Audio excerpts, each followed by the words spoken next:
Stitches, освен че е много приятен като интериор, добър като возия и предлага наистина възможности да се забавляваме и да стигнем до места, където с други автомобили бихме достигнали трудно. Той е и отличен работник. И дори да е уикенд, ние решихме, че трябва да го използваме именно като работник, за да пренесем тези шкафове до вилата. Това, което е хубавото, че има една много добра стъпенка, на която мога да се кача тук и без дори да отварям вратата, да видя какво се случва, дали е укрепен багажа. Но естествено за лесно товарене тази врата се отваря и в момента се качвам горе, за да видя какво става.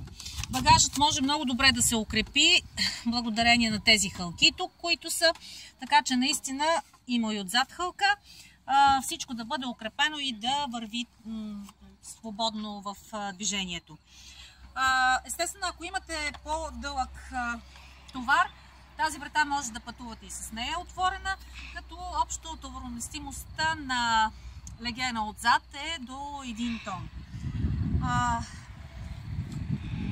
Сега ще затворя вратата.